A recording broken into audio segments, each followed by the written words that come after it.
레위기 22장입니다.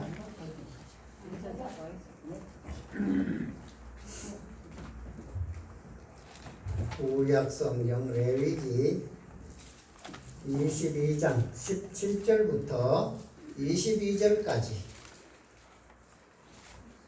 구약성경 180쪽 레위기 22장 17절부터 22절까지를 다 찾으신 줄 믿고 제가 봉독해 올리겠습니다. 여호와께서 모세에게 말씀하여 이르시되 아론과 그의 아들들과 이스라엘 온 족속에게 말하여 이르라. 이스라엘 자손이나 그 중에 거류하는 자가 서원 제물이나 자원 제물로 번제와 더불어 여호와께 예물로 드리려거든 기쁘게 받으심이 되도록 소나 양이나 염소에 흠 없는 수컷으로 드릴지니 흠 있는 것은 무엇이나 너희가 드리지 말 것은 그것이 기쁘게 받으심이 되지 못할 것임이니라. 만일 누구든지 서원한 것을 갚으려 하든지 자의로 예물을 드리려 하여 소나 양으로 화목제물을 여호와께 드리는 자는 기쁘게 받으심이 되도록 아무 흠이 없는 온전한 것으로 할지니 너희는 눈 먼 것이나 상한 것이나 지체에 배임을 당한 것이나 종기 있는 것이나 습진 있는 것이나 비루먹은 것을 여호와께 드리지 말며 이런 것들은 제단 위에 화제물로 여호와께 드리지 말라. 아멘.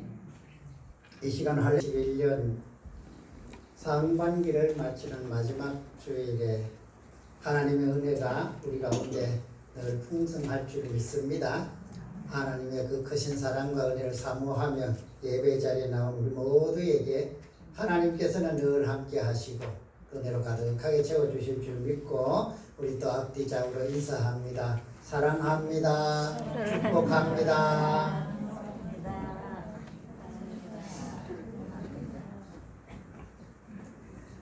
지난 상반기를 돌아보면서 정말 힘든 시간을 우리가 지나왔습니다.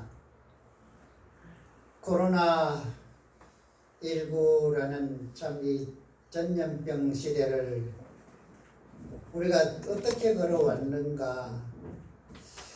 아직도 끝이 나지 않았지만 이제 백신을 맞음으로 이제는 불안하지 아니하고 안전한 삶으로 하나님이 이끌어 주실 줄 믿습니다. 지난 반년을 돌아보면서 하나님께서 베풀어 주신 은혜가 우리 가운데 늘 함께 하셨던 것을 때로는 힘들고 어려웠지만 하나님의 은혜로 우리가 또 깨닫게 하여 주시고 그 은혜 속에 살게 하여 주신 것을 감사드리면서 이제 하반기를 준비하면서 다음 주일이 맥주 감사주일로 또한 이 감사절을 시작으로 하반기를 맞이하게 되어서 하나님의 은혜가 우리 가운데 늘 함께하고 하나님의 사랑이 함께하는 귀하고 복된 가정 삶이 되기를 축복합니다. 하나님께서 아브라함을 통하여 이제 그의 후손들을 하나님의 백성 삼으시고 아브라함에게 약속하신 젖과 꿀이 흐르는 땅을 주겠다 약속하신 이후에 애국으로 들어가서 큰 민족 만드시고 이제 하나님께서 원한 만큼의 그 이스라엘 백성들의 숫자가 되었을 때 하나님은 하나님께서 또 인도하여서 애국을 나오게 하신 것이 출애굽기입니다. 출애굽기 40장을 보면 하나님께서 모세에게 말씀하셔서 성막을 완성하는 것으로 출애굽기가 끝이 나지요. 출애굽기에 이어서 주신 말씀이 레위기인데 이 레위기는 제사 규례라 이렇게 우리가 통상 알고 있습니다. 레위기는 두 가지를 강조를 하고 있지요. 첫 번째로는 하나님께 나아가는 하나님의 백성들이 하나님께 나아가는 그 제사를 어떻게 드리고 어떻게 그 제물을 준비하여 드려야 하느냐, 그 제사 규례지요. 5가지 제사가 있지 않습니까? 번제와 소제와 화목제와 속건제, 속죄제, 이렇게 5가지 5대 제사를 통하여 하나님께로 나아가고, 그래서 하나님의 그 은혜를 또 받게 되는 것이 제사로 하나님께 나아가는 것이었습니다. 그리고 그 제사를 드릴 때 어떤 제사는 또 어떤 제물로 드리라 하는 이런 규례들도 정해 놓은 것을 알 수가 있습니다. 그리고 한 부분은 제사장, 아론의 후손인 제사장이 성전에서 하나님을 어떻게 섬겨야 하는가, 그 성전에서 제사장의 규례로 정해놓은 이것이 바로 레위기가 우리에게 주는 교훈이라 할 수 있습니다. 오늘 그 앞부분에서 이제 우리가 하나님 앞에 제사를 드리는 우리 모든 예배가 제사인데 그 제사를 어떻게 드려야 하며, 또 이제 다음 주일이 맥주 감사절로 우리가 또 감사 예배로 하나님 앞에 감사를 지킬 때 우리가 특별히 또 예물을 준비해서 하나님께 드리지 않습니까? 이 예물을 어떻게 준비해야 하며 어떤 예물을 하나님이 기뻐 받으시는가, 오늘 본문을 통해서 은혜로 받기를 원합니다. 오늘 본문에서 하나님은 모세에게 말씀합니다. 이스라엘 백성들이나 그 땅에 거주하는 거류민, 나그네라고 하지요. 이 사람들이 하나님 앞에 감사로 나와서 예물을 드리려고 하거든 무엇을요? 흠이 없는 것으로 드려라. 이스라엘 백성들에게 하나님은 흠이 없는 것을 드리기를 원하셨고, 또 우리가 하나님 앞에 드리는 것도 흠이 없이 드려야 그것이 또 하나님이 기뻐 받으시는 예물이 된다. 오늘 본문은 그렇게 말씀하고 있습니다. 그렇습니다. 제사를 드릴 때 구약 시대에는 이제 제사를 짐승을 잡아서 피 흘림의 제사, 물론 소제는 곡식으로 가루를 내어서 그렇게 드리는 제사였지만 나머지 네 제사는 다 짐승을 제물 삼아서 드리는 제사였지요. 그래서 이 이스라엘 백성들이 하나님 앞에 그 짐승을 이제 끌고 와서 그것을 이제 제물로 삼아 드리고, 그것을 보면서 하나님은 그의 고백하는 죄를 용서하시고 또 은혜를 베풀어 주셨던 것을 우리가 알 수가 있습니다. 이스라엘 백성들이 그렇게 하나님께 예배드렸던 그 모습이 신약 시대로 들어오면서까지도 이 제물을 준비하여서 하나님 앞에 드리는 이 모습, 예수님께서 성전에 올라가셨을 때 그 성전에서 비둘기를 팔고 소와 양을 팔면서 또 돈을 바꾸면서 여러 가지 부정적인 이런 모습들을 보면서 노끈으로 채찍을 만들어 그것들을 다 성전 밖으로 쫓아내시고 몰아내시고 비둘기 파는 자들에게 가지고 나가라고 그렇게 말씀하시는, 왜 거기에서 그렇게 제물을 팔아서 그렇게 하나님 앞에 드렸습니까? 먼 곳에 있는 이 백성들이 제물로 그 짐승을 가지고 오다가 보면은 다칠 수도 있고 그렇게 흠이 있으면 하나님께 드리지 못하니까 돈으로 가져와서, 편하게 돈으로 가져와서 거기서 사는 거예요. 사서 하나님께 제물로 삼아 드리라, 이렇게 이제 좀 편리를 보는 것이지요. 그런데 그것이 결국은 이 부정의 한 모퉁이가 되어서 그것 때문에 치부를 하고 돈을 바꾸면서도 구전을 떼고 이런 것이 잘못되었기 때문에 예수님은 그것들을 다 쫓아내고 성전을 정확히 하신 것을 우리가 볼 수가 있습니다. 그렇다면 이스라엘 백성들은 이 신약 시대에 넘어올 때까지 그렇게 흠 없는 제물로 하나님 앞에 예배를 드렸고 제사를 드렸습니다. 그렇다면 그 예배, 그 제사를 하나님이 기쁘게 받으셨느냐? 그것을 우리는 다 알 수 없지만 성경에서 볼 때에 그 제사를 하나님이 기뻐 받으시 않았던 제사들도 참 많았다는 것을 알 수가 있지요. 너희는 내게 나와서 제사 지내지 말라는 거예요. 나는 이제 그 짐승을 태우는 냄새에 이제는 질렸다. 그 냄새가 정말 너무 많이 제사를 드려서 이 짐승을 태우는 냄새는 사실은 향기롭지는 못하지요. 그렇지만 하나님은 그 냄새가 싫어서 그들에게 제사 드리지 마라 한 것이 아니에요. 너희들이 기름 그렇게 많이 내게 준 것 나 이제 그거 넘쳤어 싫어 이러면서 드리지 마라 하는 것은 그들이 제사를 너무 많이 드렸기 때문에 아이고 하나님도 참 귀찮겠다 이런 마음으로 하나님이 거부하신 것이 아니에요. 그렇다면 그들이 드린 제물이 흠이 있어서 하나님이 기뻐 받으시지 않는 그런 제사였습니까? 아마 기록은 없지만 틀림없이 외형상으로 겉으로 보기에는 아무 흠 없는 그런 정말 완전하다 해야 됩니까? 온전한 이런 제물로 드렸을 것이라는 거지요. 그런데 왜 하나님은 흠이 없는 제물이었는데도 기뻐 받으시지 아니하시고 이제는 내게 나와서 제사 드리지 말라고 너희들 내 마당만 자꾸 밟고 다니고 그렇게 하지 말라 하는 이유가 무엇입니까? 그 이유는 바로 흠이 있는 제물이었다는 것이지. 소와 양의 오늘 본문에서 그럽니다. 다리가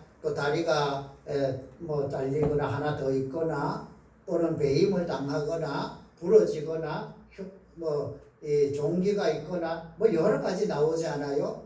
이것은 밖으로 보이는 흠이 밖으로 보이는 흠이 있는 것은 아무도 아마 안 드렸을 것이라고 확신합니다. 왜요? 이스라엘 백성들은 율법을 지키거든요. 그런데 그렇게 지켜서 드린 예물을 하나님은 기뻐 받으시지 않는 그런 모습. 왜 그럴까? 우리가 생각해 본다면 그것이 흠 없는 제물이 아니었다는 거죠. 좀 역설적입니다. 밖으로 볼 때는 전혀 깨끗해요. 상처 하나 없고 정말 살도 토실토실 잘 올랐고 겉으로 보기에는 아무 흠이 없는데 하나님이 보실 때에는 흠이 있다는 것이죠. 그 흠이 과연 무엇입니까? 바로 제물을 드리는 너의 마음이라고.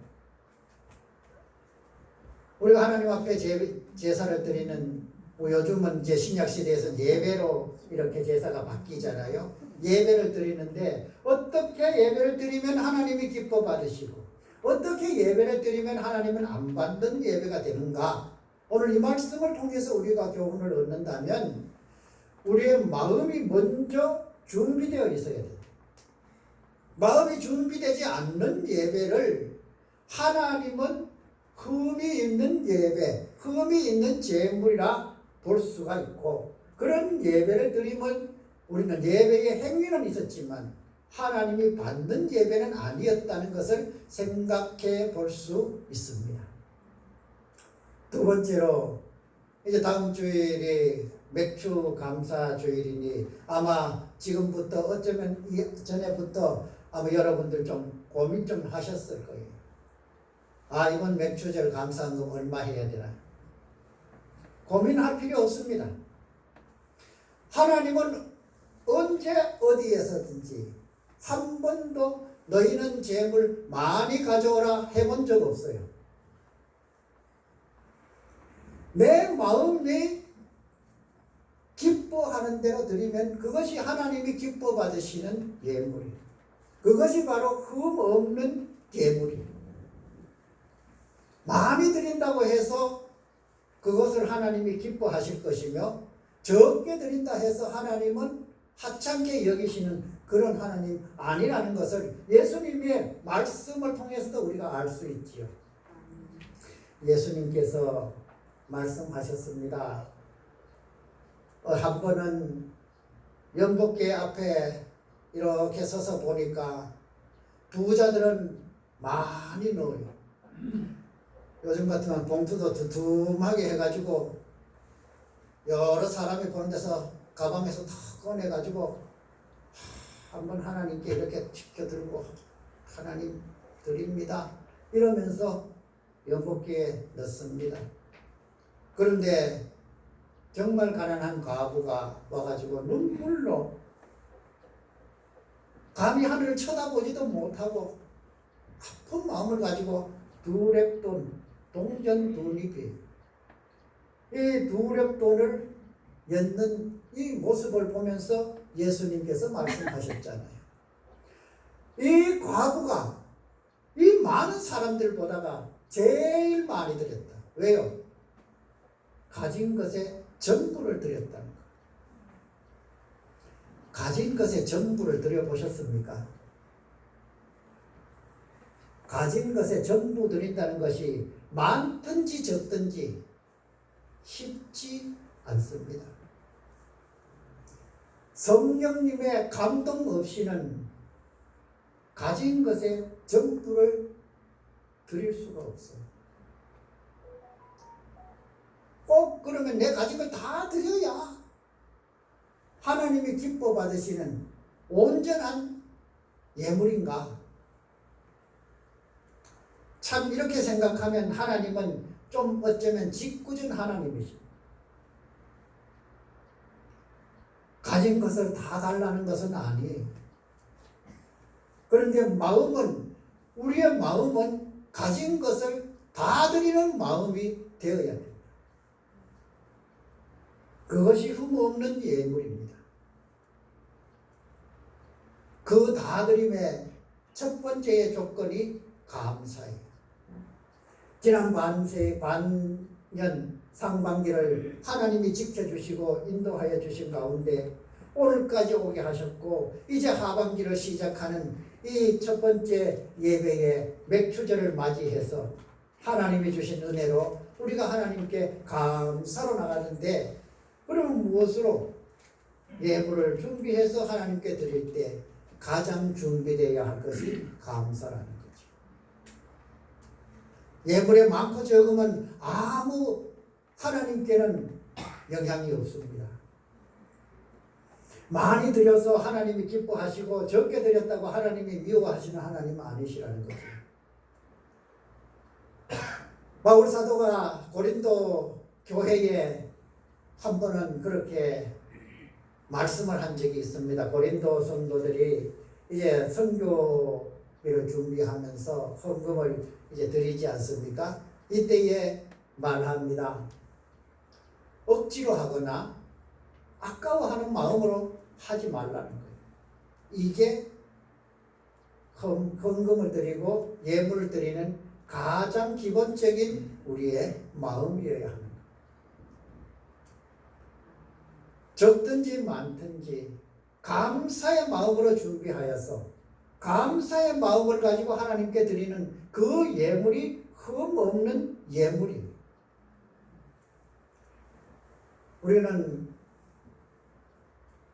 예물을 거의 대부분이 이제 헌금으로 드리지 않아요. 과거의 이스라엘 백성들은 구약 시대에는 제물로 드렸기 때문에 이렇게 이제 그 양이나 소나 염소나 아니면 이제 좀 형편이 어려우면은 산비둘기나 집비둘기 그것도 안 되면 새끼들로 이렇게 하나님께 드리는. 어떤 사람은 황소로 드리는 수컷이니까 황소잖아요. 다 큰 황소 아주 참 잘 누가 봐도 탐스럽다 할 만한 그런 황소로 드리는 분이 또 있고 어떤 분은 정말 형편이 어려워서 집 비둘기에 새끼 한 마리 가져와 가지고 그것으로 드리는 사람들이 있다면 그래서 하나님은 우리가 생각할 때는 황소로 드린 사람이 훨씬 더 은혜 받았고 많이 드린 거지 이렇게 생각하지만 하나님은 공평하게 똑같이 그 마음이 하나님을 향하여 내가 가진 것에 전부를 드리는 마음으로 드렸다면 하나님은 작은 집비둘기 새끼도 큰 항소로 받으십니다. 이것을 우리가 보면서 예물의 부피에 대해서는 아무것도 아니라는 거죠. 그저 내 마음이 그것이 얼마나 감사한 마음으로 준비하였고 하나님의 은혜가 얼마나 감사해서 내가 드리는 예물인가, 거기에 하나님은 초점이 있고 그것이 바로 흠이 없는 예물인 것이죠. 우리가 이런 예물 준비하여서 다음 주일에 우리 함께 정말 기쁨의 예배를 드리기를 원합니다. 인색한 마음으로 드리지 마시고 정말 없으면 없는 대로, 있으면 있는 대로, 준비되는 대로 우리는 드리되 마음만은 하나님께 감사하는 마음으로, 하나님은 그 마음을 다 아셔요. 내가 정말 아까워하는 마음으로 준비하였는지 아니면 정말 감사하는 마음으로 준비를 하였는지 하나님은 아신다니까. 오늘 우리가 정말 흠 없다 하는 이 말을 온전함이라고 우리가 이해를 한다면 정말 하나님은 우리가 기뻐 나가는, 우리가 기쁨으로 하나님께 예배드리고 기쁨으로 준비하여서 드리는 이것을 하나님은 기뻐 받으신다는 것이지요. 그렇습니다. 우리가 예배를 드려도 마찬가지예요. 황급하게 이거 다른 일 하다가 이거 시간 다 됐다 이러면서 부랴부랴 이렇게 하시는 것이 아니라 주일 아침부터 오늘 하나님이 어떤 은혜를 우리에게 부어주실까 준비하면서 기도하면서 그렇게 준비하여 드리는 예배가 온전한 예배고 흠 없는 예배란 것이지. 예배도 그렇게 드리십시다. 그럴 때 하나님은 영광 받으시고 하나님은 또 예배하신 은혜로 우리에게 풍성하게 부어주실 것입니다. 하나님의 사랑은 흠 없음에서 우리의 마음, 우리의 사랑이 증거된다 할 수 있지요.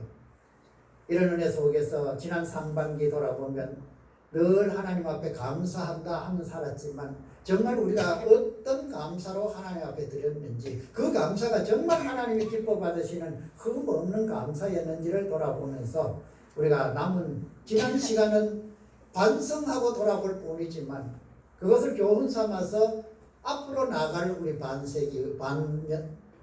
하반기와 또 우리 남은 삶이 하나님이 기뻐 받으시는 그런 흠 없는 예배로 나갈 때 하나님은 더 풍성한 은혜를 우리에게 채워주시고 부어주실 줄 믿습니다. 이 은혜 속에서 우리 가정 우리 삶이 늘 복된 삶이 되기를 축복합니다. 기도하겠습니다. 은혜가 풍성하신 하나님, 흠 없는 제물로 하나님께 드리라 말씀하신 그 말씀을 쫓아 우리가 예배를 드려도 예물을 드려도 모두 흠 없이 마음과 정성을 다하여 드리는 예배와 예물 되게 하여 주시고 우리가 이렇게 드릴 수 있도록 성령님께서 우리의 마음을 지키시고 인도하여 주시옵소서. 예수님의 이름으로 기도드리옵나이다.